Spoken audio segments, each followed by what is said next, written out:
भारत के रहने वालों, भारत की लाज रखना, सारे जहां में इसका दर्जा महान रखना,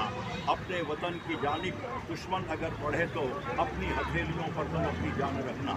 अभी हम इस वक्त दिल्ली हजरत निजामुद्दीन औलिया के दरबार के गेट के सामने खड़े हैं और हमारे साथ में हैं इज्जत माब वाली जनाब खादिम हिंद इदरीस निजामी साहब, जो अपनी ज़ात में एक अंजुमन है, वन मैन शो है, जिन्होंने राष्ट्रीय एकात्मता को बढ़ावा देने में सबसे पहले हिंदुस्तान के आज पूरी दुनिया के लिए वो सबक दे रहे हैं, एकता के साथ रहो, एकता के साथ जियो। आपने पहला प्रोग्राम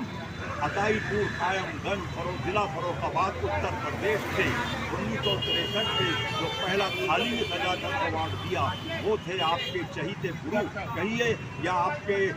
आपके मैन ऑफ द मैच कहिए उस जमाने के, जिनसे आपने प्रेरणा हासिल की, वो है डॉक्टर राम मनोहर लोहिया जी। डॉक्टर राम मनोहर लोहिया जी को आपने 1963 में अदाईपुर कायमगंज जिला फरोखाबाद से ये अवार्ड का सिलसिला शुरू किया और आपने पहला अवार्ड उन्हें दिया। उसके बाद में ये अवार्ड का सिलसिला आपका शुरू हुआ जो 2023 तक चल रहा है। और मैं ये कहूँगा आज तक खादिम कौम खादिम हिंद जनाब इदरीस निजामी साहब ने अब तक 1045वां प्रोग्राम पेश किया। 18 सितंबर को आपके अपने Delhi India Islamic cultural centre में आपने ये 22वां प्रोग्राम पेश किया। पंडित दीनदयाल उपाध्याय की शान में, और इसके अंदाज आप क्या कहूँगे, इसमें मुख्य अतिथि अल्लाह के करम से इस वक्त हम महबूबे इलाही हजरत निजामुद्दीन औलिया रहमतुल्लाह अलैह की दरगाह शरीफ में हैं और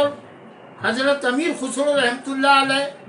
की दरगाह शरीफ हमें सामने दिख रही है। बेशक ख्वाजा सैयद रूहुल अमीन निजामी साहब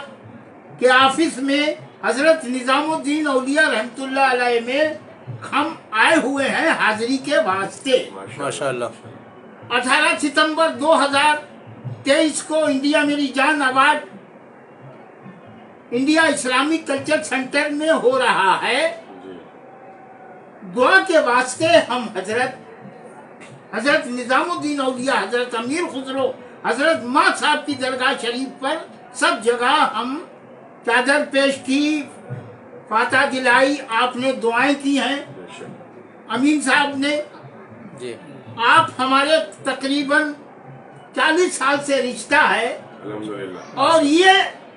ऑफिस वो है, ये जगह वो है कि भारत की राष्ट्रपति his excellency principal Tahir Patil sahab के बेटे अमरावती से एमएलए का इलेक्शन लड़े तो हम आपके पास आए उन्हें लेकर, और आपने फिर दरगाह शरीफ पर सैयद रूहुल अमीन निजामी साहब ले गए, वहाँ दुआ दी और ऑफिस में आए और ये कहा कि इंशाअल्लाह ताला राव साहब शेखावत की कामयाबी होगी। तो खुदा के करम से राव साहब शेखावत साहब अमरावती के एमएलए बन गए और उन्होंने हमसे कहा था जब एमएलए हम हो जाएंगे तो हजरत में लंगर हम राष्ट्रपति भवन से बनेगा खाना और यहाँ बांटेंगे। तो सैयद साहब की क़यादत में, सरपरस्ती में भारत के राष्ट्रपति प्रिंसिपल ताहिर पाटिल जी के बेटे राव साहब शेखावत जी का लंगर खाना राष्ट्रपति भवन में बना और फिर वो आपसे आके मिले और उन्होंने फिर अपने खुद हाथों से खाना बांटा। अब आप बोलिए। ہمارے ادریس بھائی لے کر آئے ان کو بارگاہ حضرت محبوب الہی میں حاضری کے لیے، اور ان کے لیے خاص دعا کروائی کہ ان کی کامیابی ہو، اور سرکار کی ایسی عنایت ہوئی کہ کامیابی ہوئی اور اچھے ووٹوں سے کامیاب ہو کر وہ آئے، اور ان کی نیت تھی کہ جب میں کامیاب ہو جاؤں گا حضرت کی بارگاہ میں خود اپنے ہاتھ سے راشٹرپتی بھون سے کھانا پکے گا، لنگر وہاں پکے گا اور حضرت کی بارگاہ میں بٹے گا، تقسیم ہوگا۔ پہلے چادر پوشی کری گئی، پھول پیش کرے، ادریس بھائی ساتھ تھے ہمارے، اور سب لوگوں نے پورا عملہ وہاں کا آیا، پورے لنگر گاڑیاں بھر کے ماشاءاللہ لنگر آیا، اور کھانا اپنے ہاتھ سے انہوں نے بارگاہ حضرت نظام الدین رحمۃ اللہ لنگر بانٹا، اور سب کو شیروانیاں، کپڑے، نذرانے، سب لوگوں کو یہاں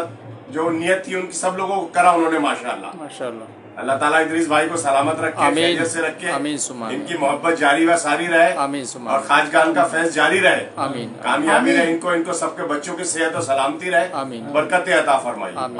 کامیابی رہے، اللہ تعالیٰ روزگار میں، دسترخوان میں برکتیں عطا فرمائی۔ صلی اللہ تعالیٰ علی خیر سیدنا مولانا محمد